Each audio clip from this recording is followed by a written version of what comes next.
The Art of Money Getting by P.T. Barnum. Chapter 5. Whatever you do, do it with all your might. Work at it if necessary, early and late, in season and out of season, not leaving a stone unturned, and never deferring for a single hour that which can be done just as well now. The old proverb is full of truth and meaning. Whatever is worth doing at all is worth doing well. Many a man acquires a fortune by doing his business thoroughly, while his neighbor remains poor for life, because he only half does it. Ambition, energy, industry, perseverance are indispensable requisites for success in business. Fortune always favors the brave, and never helps a man who does not help himself. It won't do to spend your time like Mr. Micawber in waiting for something to turn up. To such men, one of two things usually turns up: the poorhouse or the jail. For idleness breeds bad habits, and clothes a man in rags.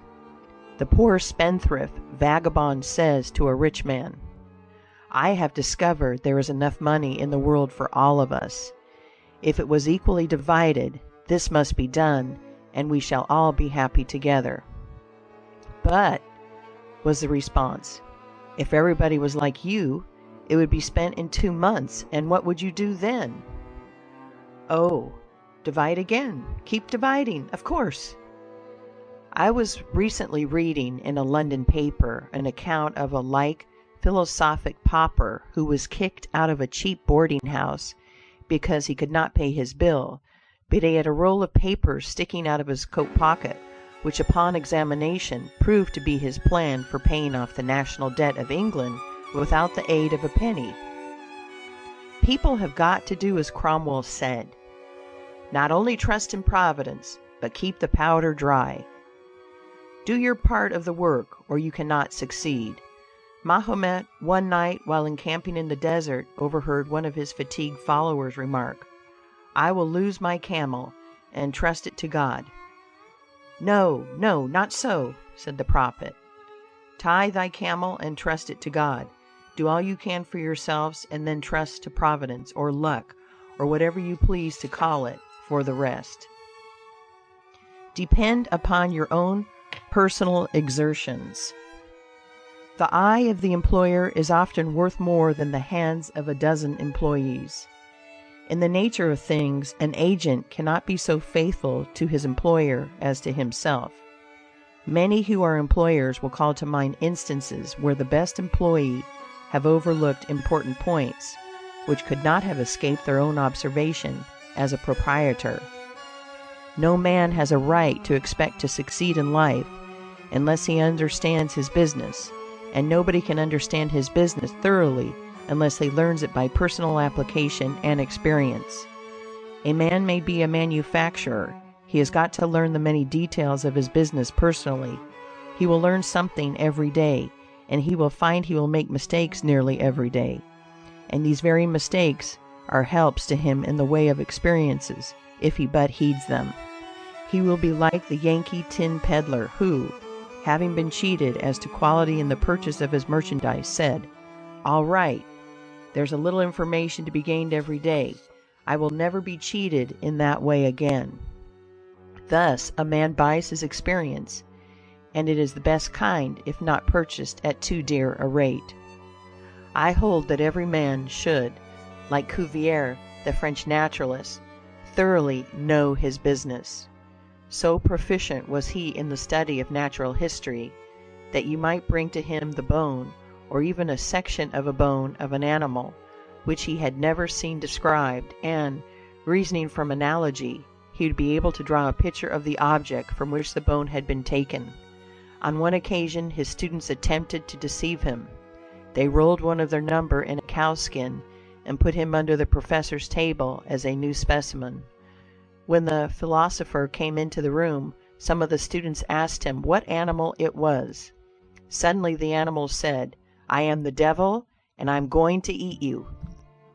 It was but natural that Cuvier should desire to classify this creature, and examining it intently, he said, "Divided hoof, graminivorous, it cannot be done." He knew that an animal with a split hoof must live upon grass and grain, or other kind of vegetation, and would not be inclined to eat flesh, dead or alive, so he considered himself perfectly safe. The possession of a perfect knowledge of your business is an absolute necessity in order to ensure success. Among the maxims of the elder, Rothschild was one, all apparent paradox: be cautious and bold. This seems to be a contradiction in terms, but it is not, and there is great wisdom in the maxim. It is in fact a condensed statement of what I have already said.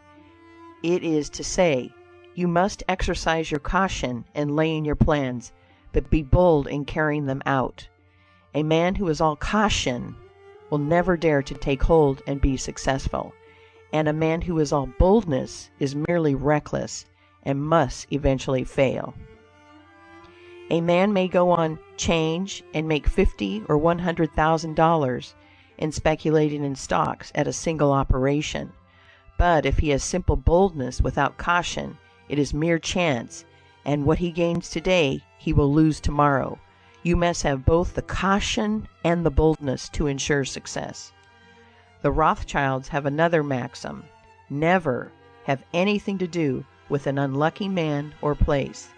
That is to say, never have anything to do with a man or place which never succeeds, because although a man may appear to be honest and intelligent, yet if he tries this or that thing and always fails, it is on account of some fault or infirmity that you may not be able to discover, but nevertheless which must exist.